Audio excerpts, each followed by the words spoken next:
मैं colonel Sophia Qureshi और मेरे साथ विंग कमांडर व्योमिका सिंह आज आपको 6 से 7 मई 2025 की रात 1:05 से 1:30 के बीच भारतीय सशस्त्र बलों द्वारा अंजाम दिए गए ऑपरेशन सिंदूर के बारे में जानकारी देंगे।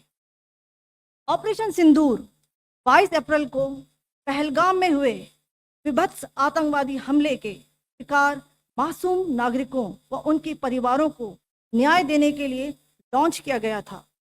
इस कार्रवाई में 9 टेररिस्ट कैंप्स को टारगेट किया गया और पूरी तरह से इसे बर्बाद किया गया। पाकिस्तान में पिछले 3 दशकों से टेरर इंफ्रास्ट्रक्चर का निर्माण हो रहा है।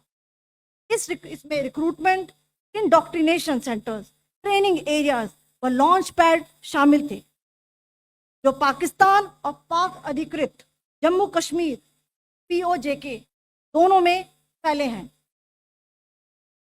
Operation Sindoor was launched by Indian Armed Forces to deliver justice to the victims of Pahalgam terror attack and their families. 9 terrorist camps were targeted and successfully destroyed. Over the last 3 decades, Pakistan has systematically built terror infrastructure. It is a complex web of recruitment and indoctrination centers, training areas for initial and refresher courses, and launch pads for handlers. These camps are located both in Pakistan as well as Pakistan-occupied Jammu and Kashmir areas. Some of the well-known training camps are located, as you can see on the screen. They are distributed from Sawai Nala in the north, counting to approximately 21, ending at Bhagalpur to the south. इन लक्ष्यों का चयन विश्वसनीय intelligence सूचनाओं के आधार पर हुआ ताकि आतंक गतिविधियों की रीढ़ तोड़ी जा सके, और यह खास ध्यान दिया गया कि निर्दोष नागरिकों और सिविलियन इंस्टॉलेशन को नुकसान न पहुंचे।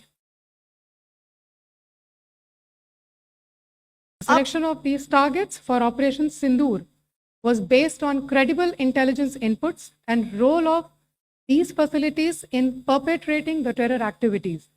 The locations were so selected to avoid damage to civilian infrastructures and loss of any civilian lives. This was done with due diligence, and the camps selected for targeting and their engagement will now be shown to you one by one.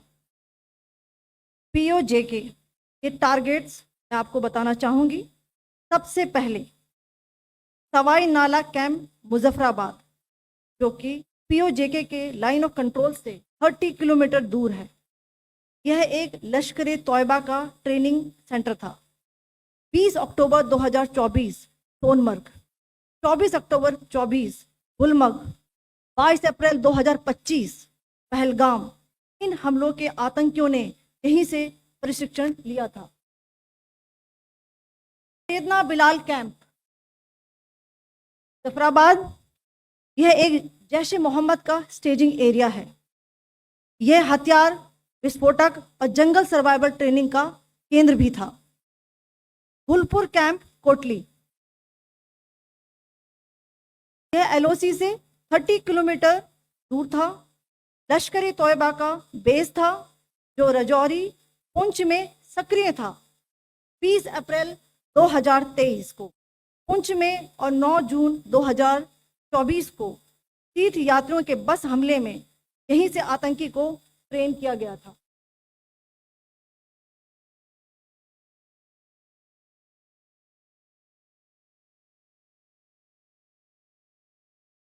Barnala camp Bhimber, ये LOC से 9 kilometre दूर है। यहाँ पर हथियार, handling, IED व जंगल survival का प्रशिक्षण केंद्र था। अब्बास कैंप कोटली,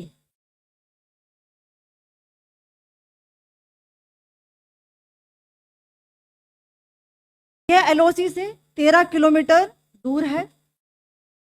लश्कर तोयबा का फिदाइन यहाँ तैयार होता था। इसकी कैपेसिटी 15 टेररिस्ट को ट्रेन करने की थी।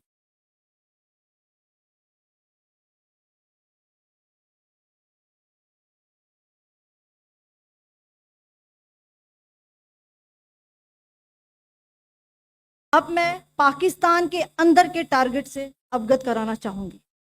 पहला, सर्जिकल कैंप सियालकोट। यह अंतर्राष्ट्रीय सीमा से 6 किलोमीटर की दूरी पर है, सांबा कटवा के सामने।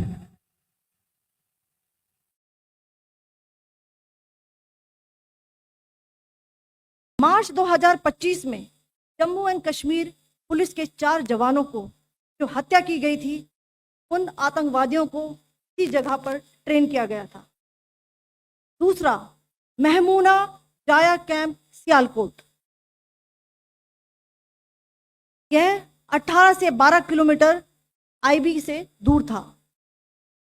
हिजबुल मुजाहिदीन का बहुत बड़ा कैंप था। ये कठुआ जम्मू क्षेत्र में आतंक फैलाने का नियंत्रण केंद्र था। पठानकोट एयरफोर्स बेस पर किया गया हमला भी इसी कैंप से प्लान और डायरेक्ट किया गया था। मरकज ताइबा मुरीद के, यह आईबी से 18 से 25 किलोमीटर दूरी पर है। 2008 के मुंबई हमले के आतंकी भी यहीं से प्रशिक्षित हुए थे। अजमल कसब और डेविड हेडली भी यहाँ ट्रेन हुए थे।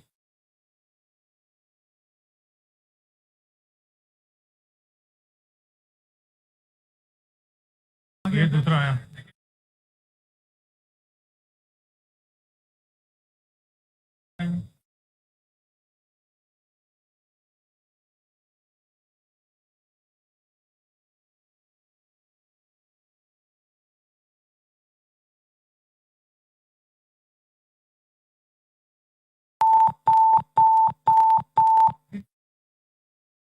Enclosure same ही है।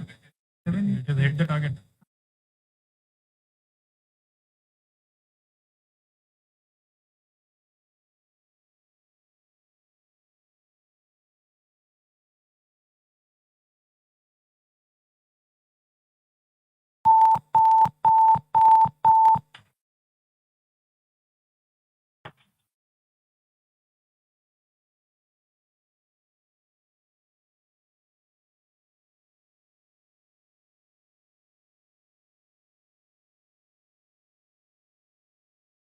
मरकज सुभान अल्लाह भावलपुर, ये इंटरनेशनल बाउंड्री से 100 किलोमीटर दूर है।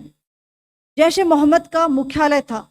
यहाँ पर रिक्रूटमेंट, ट्रेनिंग व इंडोक्ट्रिनेशन का केंद्र भी था। शीर्ष आतंकी अक्सर यहाँ आते थे।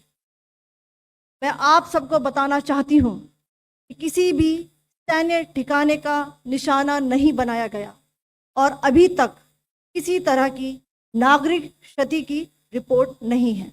धन्यवाद। जय Hind.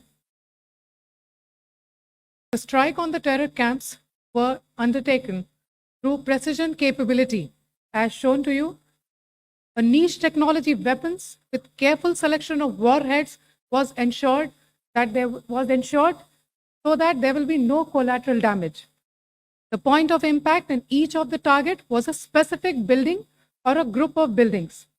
All the targets were neutralized with clinical efficiency, and the results reiterate the professionalism of the Indian Armed Forces in the planning and execution of their operations. No military establishments were targeted. India has demonstrated considerable restraint in its response.